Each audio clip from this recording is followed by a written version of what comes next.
اور وہ قبر شخص پڑ گئی ہے، کھل گئی ہے. اس کی قبر جو حاجی امداد اللہ مہاجر مکی رحمت اللہ علیہ کی کھل گئی ہے. تو میری نظر اس قبر کی در و دیوار کو پڑی تو میں نے دیکھا حاجی امداد اللہ مہاجر مکی رحمت اللہ علیہ کے قبر کی دیواروں پر لکھا ہوا تھا سگے درگاہ جینا شو چخاہی قرب ربانی.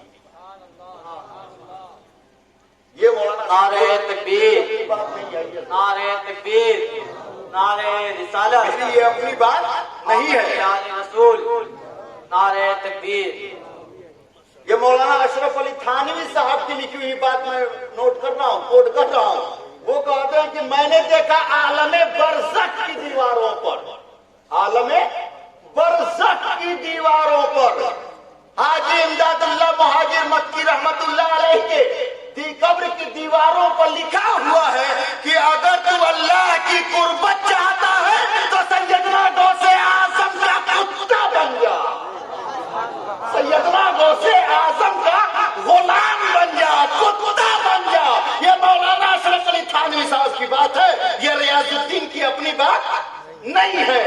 میں کہتا ہوں خدا را اپنے علماء کی کتابوں کو پڑھو، اپنے علماء کو پڑھو. اور یہ اختلافات کیوں کر ہے؟ سیدنا غوث اعظم کا ہم ذکر کریں تو تمہارے سینے میں جلن کیوں ہوتی ہے؟ ہم تو دیکھتے ہیں کہ تمہارے علماء مولانا اشرف علی تھانوی صاحب جب تقریریں کیا کرتے، حضرت جب تقریریں کیا کرتے، ایک اور نوٹ کر دو تو ہوتا کیا تھا کہ ان کے جو مریدین ہوا کرتے تھے، معتقدین ہوا کرتے تھے، وہ لکھ لیا کرتے تھے، اس کو لکھ لیا کرتے تھے کہ حضرت نے آج کیا نصیحت کی. اور وہی ایک کتاب کی شکل میں ایک ضخیم کتاب بن گئی جس کو افادات یومیہ کے نام سے نشر کیا گیا. افادات یومیہ مولانا اشرف علی تھانوی صاحب کی تقریروں کا مجموعہ ہے. اس میں وہ لکھتے ہیں کہ میں مولانا فضل الرحمان صاحب، مولانا فضل الرحمان گنج مراد آبادی رحمت اللہ علیہ کی زبان سے سنا ہے، اور چونکہ ان کی زبان سے سنا ہے اس وجہ سے مجھ کو یقین ہے، کیونکہ ان کی زبان سے سنا ہے اس وجہ سے مجھ کو یقین ہے. یہ کون کہہ رہا ہے؟ مولانا اشرف علی تھانوی صاحب کہہ رہے ہیں مجھ کو یقین ہے. اور کہاں کہہ رہے ہیں؟ اپنے موردین کے مجمع میں کہہ رہے ہیں کہ میں نے ان کو کہتے ہوئے سنا کہ سیدنا غوث اعظم رضی اللہ تعالیٰ عنہ کا ایک دھوبی مر گیا. دھوبی، یہ واقعہ آپ نے بھی سنا ہوگا اور سن کر کے سوچا ہوگا کہ یہ کیسی بات ہے، لیکن آج چونکہ میں دلیل دے رہا ہوں تو آپ کو یقین کرنا چاہیے. اور کس کی؟ آج انہی کی کتابوں سے دلیل دے رہا ہوں. وہ بیان کرتے ہیں کہ سیدنا غوث اعظم کا دھوبی مر گیا. اور وہ جب قبر میں پہنچا، منکر نکیر آئے، پوچھا نبوہ کا تمہارا رب کون ہے، تمہارا رب کون ہے؟ تو اس نے کہا کہ میں کچھ نہیں جانتا، میں ان پڑھ آدمی ہوں، جاہل آدمی ہوں. ہاں میں سیدنا غوث اعظم کا دھوبی ہوں، سیدنا غوث اعظم کا دھوبی ہوں. فرشتے بھی بڑے متحیر ہوئے ہوں گے کہ آج کیسا معاملہ ہے، اس سے اللہ کی ربوبیت کے بارے میں پوچھا جا رہا ہے تو یہ کہہ رہا ہے کہ میں سیدنا غوث اعظم کا دھوبی ہوں. ماں دینوں کا تمہارا دین کیا ہے؟ تو وہ کہا میں کچھ نہیں جانتا، میں ان پڑھ آدمی ہوں، بس سیدنا غوث اعظم کے گھر سے کپڑے لاتا تھا اور اس کو دھل دیا کرتا تھا. میں کنت تقول فی حق ھذا محمد صلی اللہ علیہ وسلم، آقا علیہ السلام کے بارے میں کیا کہا کرتا تھا؟ میں کوئی مان پڑھ آدمی ہوں، مجھے کچھ نہیں معلوم، بس میں ان کا دھوبی ہوں. یہ واقعہ نوٹ کیا. اور جانتے ہیں آگے کیا لکھتے ہیں؟ یہ انہی کی بات وہ خود آگے لکھتے ہیں کہ اس دھوبی کی بخشش ہو گئی. اس دھوبی کی، میری اپنی بات نہیں ہے، اس دھوبی کی بخشش ہو گئی. اور کیوں ہو گئی اس کی تشریح کرتے ہیں، مولانا اشرف علی تھانوی کو. وہ اس وجہ سے تشریح ہو گئی کہ اللہ رب العزت نے اس کی بخشش یوں فرما دی، اس وجہ سے کر دی چونکہ یہ بار بار ربوبیت کی بات آتی ہے تو کہتا ہے غوث کا نام کہ دھوبی ہوں ان کا، دین کے بارے